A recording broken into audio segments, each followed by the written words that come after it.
आप लोगों का उज्जवल लर्निंग पॉइंट्स में। तो आज फटाफट देख लेते हैं 2012 का ऑब्जेक्टिव प्रीवियस ईयर क्वेश्चन में। तो चलिए शुरू करते हैं। वन स्टेट कूलाम बराबर क्या होता है। तो एक्सप्लेनेशन के साथ आप लोगों को जल्द ही बता देते हैं। वन कूलाम इक्वल होता है 3 × 10⁻⁹ ESU, मतलब इलेक्ट्रोस्टैटिक यूनिट, जिसको स्टेट कूलाम कहते हैं हिंदी में। तो चलिए, तो 1 ESU हम लोगों से पूछ दिया है, तो 1/3 × 10⁻⁹ हो जाएगा। क्या हो जाएगा भाई साहब, 10⁻⁹ हो जाएगा। सॉरी, 10⁻⁹ हो जाएगा, आप लोग समझ गए होंगे। तो इसका मान हो जाएगा 1/3 इंटू, अगर ऊपर हम भेज देते हैं 9 को तो इन्वर्स 9 हो जाएगा। तो आप लोग समझ गए होंगे, इसका ऑप्शन नंबर क्या हो जाएगा, डी। तो चलिए आगे बढ़ते हैं अगला क्वेश्चन के लिए। एक उभयोतल लेंस म्यू इतना दिया हो कि प्रत्येक तल की वक्रता त्रिज्या 20 सेंटीमीटर है, तो लेंस की क्षमता क्या होगी। तो इसका साधारण सा एक फॉर्मूला आता है। लेंस की क्षमता का एक फॉर्मूला आता है, उभयोतल रहे तब। तो क्या आता है formula, 1/f equal mu minus 1/r1 minus 1/r2। तो आप लोग सोचेंगे कि R1 R2 तो दिया ही नहीं है। तो चलिए इसका आसानी से R1 R2 निकाल लेते हैं फटाफट।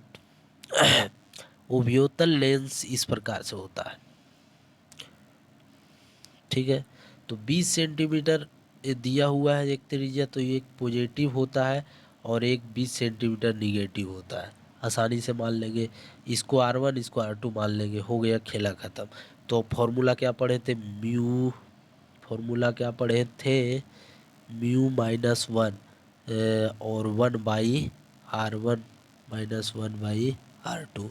म्यू माइनस 1 पढ़ लिए, 1.5 माइनस 1 हो जाएगा, क्या हो जाएगा 0.5 into 1/20 minus 1/-20, minus minus positive हो जाएगा और इसका मान निकाल जाएगा 0.5 इंटू 1/1 तो नहीं होगा, 2/20 होगा, जाहिर सी बात है। तो इसका 10 हो जाएगा, 5/100 हो जाएगा, 5/100 मतलब 1/20 हो जाएगा। तो 1/20 इसका क्या आ गया, फोकस 1/f आया, 1/f इसका निकल के आया 1/20 मतलब f इक्वल 20 सेंटीमीटर। तो अब पावर हम लोगों को निकालना है, तो p इक्वल हो जाता है 1/f, और वो भी अगर सेंटीमीटर में है तो 100/f होता है। तो 100 अगर हम लोग 20 करेंगे तो 5 बार में कट जाएगा। तो डायोप्टर कितना आ जाएगा इसका, 5 डायोप्टर। आसानी से इस सब क्वेश्चन को हल किया जाता है। तो चलिए अब क्वेश्चन नंबर तीसरा की ओर बढ़ते हैं। ए तथा बी बिंदुओं के बीच समतुल्य धारिता है। ए तथा बी के बीच समतुल्य धारिता आसानी से निकल सकता है एक्सप्लेनेशन के साथ। तो ये सब क्या है, सब पैरेलल है। पैरेलल तो सिर्फ ये है, सब क्या है, सब सीरीज में, ए से लेकर बी तक सब सीरीज में है। तो सबसे पहले ये दोनों को देख लेते हैं। तो इसमें जो सीरीज में रहता है तो इसका फॉर्मूला होता है 1/c का 1/c1 प्लस 1/c2। तो इसका निकल के आ जाएगा 1/4 माइक्रोफैराड, 1/4 तो 2/4 मतलब 1/2, सी का मान हो जाएगा 2। तो क्लियर हो चुका है, सी का मान, इतना का मान क्या हो जाएगा, 2 हो जाएगा। अब आ जाते हैं 2 से 2 पैरेलल लेकर देखते हैं। तो पैरेलल में C इक्वल 2 + 2 माइक्रोफैराड 4 माइक्रोफैराड है। अब देखिए, अब सब सीरीज में बचा है और 4 माइक्रोफैराड 3 ठो बचा है, एक ठो अभी निकला और ये बाकी। तो अब डायरेक्ट कर लेते हैं। तो आप अभी ये फॉर्मूला बता चुके हैं, 1/c 1/c1 plus 1/c2 plus 1/3 हो जाएगा। तो 4 माइक्रोफैराड और 3 बचेगा, तो 3/4 माइक्रोफैराड होगा। लेकिन हमको निकालना है AC, तो 4/3 माइक्रोफैराड, इसका आंसर क्या हो जाएगा, 4/3 माइक्रोफैराड। आसान सा क्वेश्चन, 4/3 माइक्रोफैराड। तो चलिए आगे की ओर बढ़ते हैं। 90 थाइलम दिया हुआ है, इसका एक ठो द्रव्यमान दिया हुआ है और इसका क्या दिया हुआ है, परमाणु क्रमांक संख्या, और हमसे पूछ दिया है न्यूट्रॉन। तो इतना आसान सा सवाल पूछ दिया भाई साहब। न्यूट्रॉन का मान होता है मास ई माइनस जो दिया हुआ परमाणु संख्या, नंबर ऑफ एटम। तो 230 में 90 को हम लोग हटा देंगे तो कितना बचेगा, 140। तो चलिए आगे की ओर बढ़ते हैं।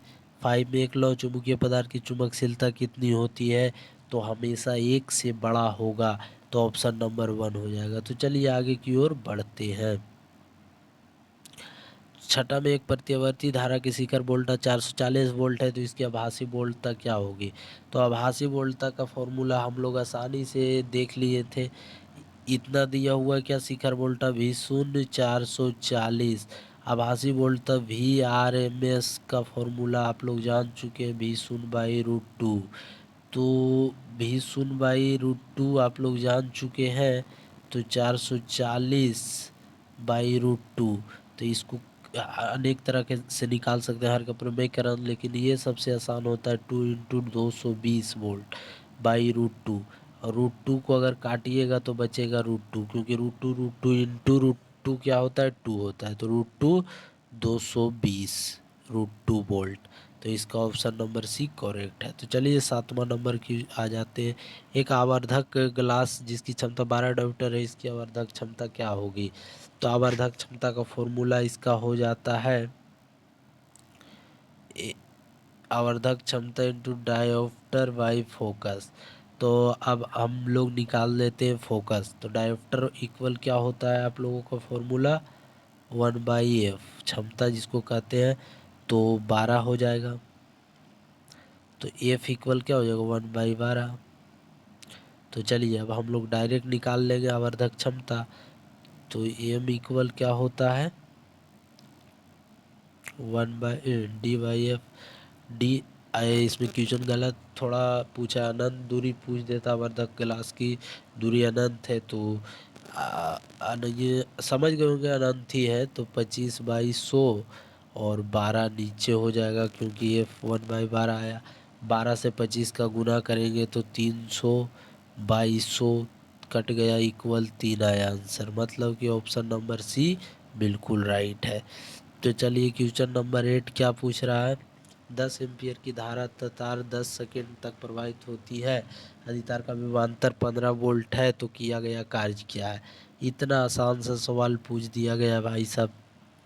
क्या पूछ दिया गया है, एक कार्य, ऊष्मा भी पूछ देता है, तो इक्वल क्या होता है, भी इंटू आई इंटू टी होता है।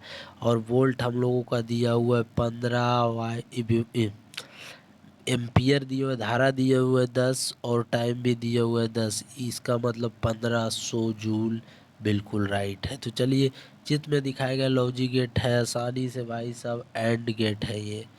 अगर लॉजिक गेट पढ़ना है तो कमेंट बॉक्स में ज़रूर से लिख दें, इसको पूरी एक्सप्लेनेशन के साथ 15 मिनट में पूरा गेट ख़त्म कर देंगे इसका समीकरण के साथ। तो चलिए अब क्वेश्चन नंबर 10 की ओर बढ़ते हैं।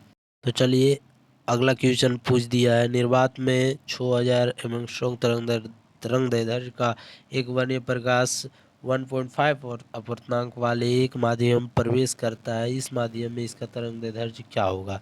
तो आसान सा सवाल है, फॉर्मूला बेस्ड सवाल है मेरे दोस्तों। देखिए इसका फॉर्मूला होता है, माध्यम में इसका तरंगदैर्ध्य फॉर्मूला होता है जैसा कि दिया हुआ है।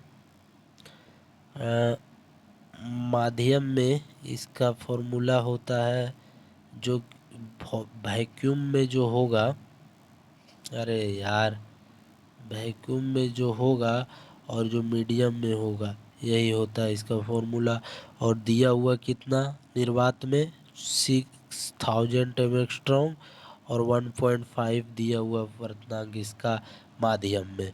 तो अगर 15 पॉइंट की जगह ऊपर 10 भेज देंगे 1 0, और 15 से 60 4 बार में, तो 400 यहाँ, और दशमलव के जगह 10 ऊपर गया तो मतलब 4000 एंगस्ट्रॉम बिल्कुल राइट होगा। तो 2012 का पूरा एक्सप्लेनेशन के साथ आपका ऑब्जेक्टिव ख़त्म हो चुका है मेरे दोस्तों। और 2013 को देखने के लिए आप लोग कमेंट बॉक्स में लिख सकते हैं कि 2013 के लेकर आइए, तो ज़रूर लाएंगे। और इसी प्रकार से आप लोगों को 10 साल का क्वेश्चन करवा देंगे आपको उज्ज्वल लर्निंग पॉइंट्स चैनल पे। तो चलिए देखते रहें उज्ज्वल लर्निंग पॉइंट्स चैनल को सब्सक्राइब जरूर कर लें और बेल आइकन दबाना ना भूलें, ताकि कोई भी नोटिफिकेशन आए तो मिस ना हो। तो थैंक यू अंत तक बने रहने के लिए। तो चलिए।